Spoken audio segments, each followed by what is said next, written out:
Salut, c'est Trado, content de vous retrouver pour la mise à jour des zones d'accumulation rationnelle pour les cryptos majeurs. On va commencer par Bitcoin qui s'envole semaine après semaine et qui est actuellement évidemment toujours en phase 2, marqué par une moyenne mobile à 30 semaines qui monte et des pics et des creux qui sont ascendants, donc aucun doute par rapport à la tendance qui est fortement haussière. La zone d'accumulation rationnelle rêvée, j'ai envie de dire, de référence, c'est 62 449 000. On peut s'interroger sur la capacité de Bitcoin de redescendre jusqu'à cette zone.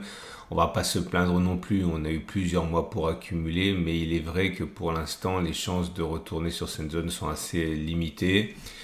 Je le dis une fois pour toutes, compte tenu du fait que nous soyons sur une tendance très haussière et en phase 2 pour beaucoup de cryptos, et afin d'éviter de se retrouver sur le quai, j'ai décidé de descendre d'une unité de temps, d'aller en données journalières pour trouver des zones d'accumulation rationnelle plus agressives. Parce qu'ici, effectivement, on voit que c'est peut-être un vœu pieux que d'espérer une telle baisse. En données journalières, si une bougie égale une bougie égale à une journée de cotation, la zone d'accumulation rationnelle, c'est 95 000, 90 000. Elle n'est pas nouvelle, cette zone, elle était déjà la semaine dernière. On a eu l'occasion, c'était justement mardi, de venir chercher, lundi aussi d'ailleurs, d'aller chercher cette zone. Un retour sur 95 000, 90 000 serait zone d'accumulation rationnelle. On va passer à l'Ethereum. L'Ethereum qui est également dans une forme qu'on ne peut pas contester. Alors c'est pas du Bitcoin non plus, on n'est pas sur des niveaux historiquement hauts, mais on ne peut pas nier le fait qu'on soit en phase 2 haussière, moyenne mobile à 30 semaines qui monte, pic qui sont maintenant ascendants, creux qui sont maintenant ascendants. La zone d'accumulation qui nous plairait bien en cas d'accident, ce serait un retour sur les 24, 76, 21, 60. Là aussi, on a eu l'opportunité de le faire avant, donc on va pas se plaindre, mais il semble difficile d'envisager dans l'immédiat une telle baisse. On va basculer sur les données journalières pour constater que la zone d'accumulation rationnelle, du coup, forcément, elle est beaucoup plus proche. C'est la zone des 3700, 3500, si on y retourne, ce serait zone d'accumulation rationnelle. Binance Coin est dans une situation de phase 2 également. La moyenne mobile à 30 semaines est ascendante, on est au-dessus, les pics sont ascendants, les creux sont ascendants. On a battu un record de plus d'un an, c'était sur la semaine dernière, le 2 décembre. Pour l'instant, c'est confirmé. La zone d'accumulation rationnelle, c'est 537 394. Dans les petites unités, les unités de temps journalières, on voit que la zone d'accumulation rationnelle, ce serait un retour sur 650, 600. Ripple est dans une phase, alors c'est très haussier pour Ripple, le vent en poupe. J'ose à peine vous montrer la zone d'accumulation rationnelle idéale, ce serait 0,60, 0,40. On a eu un an entier quasiment, enfin non c'est pas vrai, jusqu'à novembre pour accumuler. Maintenant je pense que ceux qui n'ont pas accumulé sur cette zone doivent se rabattre sur les unités en journalière. On est évidemment en phase de haussière et les données journalières montrent qu'on a eu de la chance en fait cette semaine, puisque on a une consolidation assez forte. Malheureusement, on n'a pas réussi à toucher la zone d'accumulation de court terme qui était 1,45, 1,28.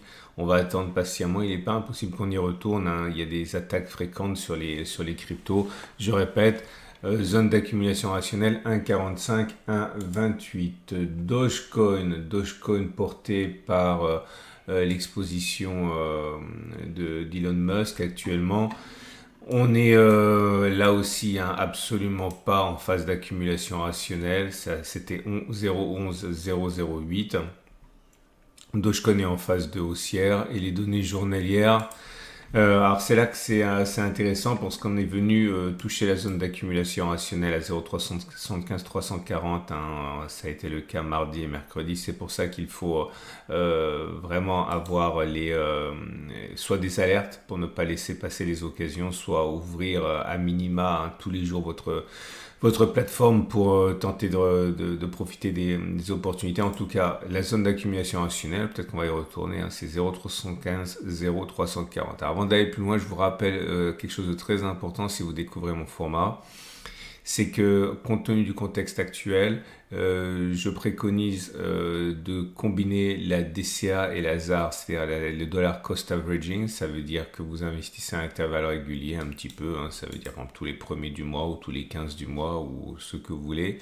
Et à côté de ça, d'avoir une poche zone d'accumulation rationnelle pour faire les soldes. Parce que vous voyez, dans le cadre de ce qui s'est passé la semaine dernière, si vous avez une poche de zone d'accumulation rationnelle, c'est-à-dire que vous investissez aussi lorsqu'on fait des retours sur des supports, là vous auriez pu avoir des opportunités d'acheter Doge à moins 25%. Donc pensez éventuellement à réfléchir à cette solution si vous le désirez. On passe à Cardano. Cardano également en phase 2 naturellement. Grosse consolidation cette semaine, mais qui n'a pas permis d'aller chercher les 0,37-0,22. Je doute là aussi qu'on y retournera, mais là aussi, je me répète, on a eu vraiment des mois et des mois pour en profiter, donc c'est pas très très grave. Les données journalières montrent qu'il y a eu un retour sur la zone d'accumulation rationnelle des 1,0087. C'était là aussi un mardi et lundi. Solana et je commence par la donnée journalière parce que je l'ai sous les yeux. On est revenu sur la zone d'accumulation rationnelle des 222-200 et la bonne nouvelle c'est qu'on y est encore. Donc si vous voulez accumuler du Solana, vous êtes sur une zone qui pourrait vous intéresser. Les données hebdomadaires montrent que la valeur est en phase 2 haussière avec des pics et des creux qui sont ascendants. La zone d'accumulation rationnelle parfaite, ce serait 164, 170, hein, zone qui a été sollicitée déjà. Avalanche est en phase 2. La zone d'accumulation rationnelle parfaite, ce serait 23,319, mais on ne l'a pas visité depuis novembre. Les données journalières montrent une zone intermédiaire d'accumulation rationnelle qui est à 44,38. Et là, vous voyez, on a eu la chance de la retester. C'était toujours pareil, lundi, mardi et mercredi dernier. Polygon a du mal. Mais on est venu chercher la zone d'accumulation rationnelle des 0,56, 0,50. On n'est pas sur des progressions dignes des meilleurs cryptos, hein, mais ça reste quand même encourageant.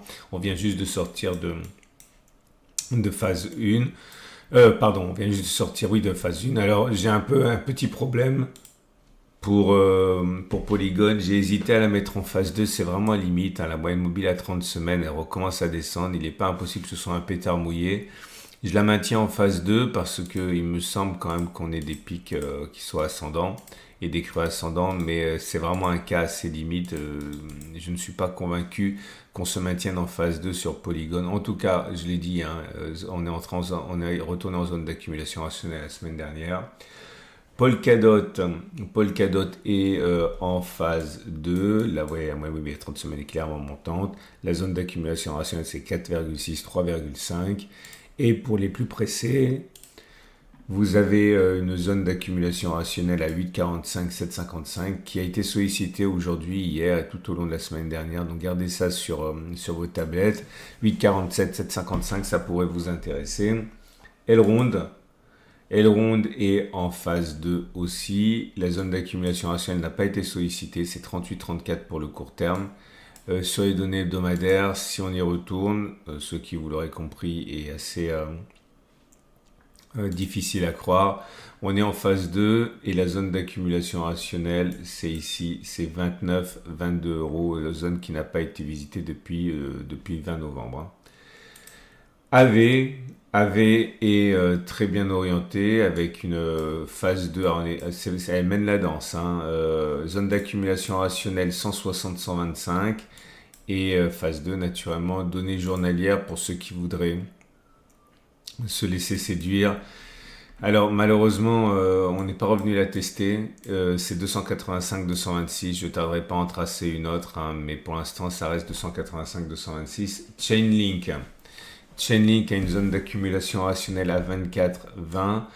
On est en phase 2 d'analyse de phase. La zone d'accumulation rationnelle sera un retour sur 11,8, une zone qui a été touchée la dernière fois, c'était en novembre également. Cosmos est en phase 2. Zone d'accumulation rationnelle 5,5, 3,8. Et pour du plus court terme, vous avez une zone d'accumulation rationnelle qui a été testé. La semaine dernière, c'est 8,2, 7,5. On va passer aux entreprises. Mara Holding, qui n'est pas en zone d'accumulation rationnelle, c'est pas très loin. C'est 21,2, 17,7. Si on regarde la tendance de moyen terme, on est en phase 2. On est sur des pics et des creux qui sont ascendants, une moyenne mobile à 30 semaines qui monte. Donc, zone d'accumulation rationnelle optimale, c'est 7, 13, 2. Mais voilà, il faudrait un gros coup de fatigue de tout le secteur pour y retourner. Riot Platforms en phase 2 également, avec un moyenne mobile à 30 semaines qui monte, pic et creux ascendant. En données journalières, vous trouverez une zone d'accumulation rationnelle agressive si vous êtes intéressé à 12-11. On a testé à plusieurs reprises. Coinbase Global, bien orienté. Zone d'accumulation de court terme 310-290, on y est. Vous pouvez y aller si vous êtes intéressé. Et les données hebdomadaires montrent qu'on est en phase 2 haussière sur Coinbase Global. MicroStrategy qui est en phase 2 haussière. La zone d'accumulation rationnelle pour le très court terme, ce serait un retour sur les 350-320. Ça n'a pas été visité depuis fin novembre, mais peut-être que c'est toujours possible. Et on termine avec l'Inspar qui est la grande déception.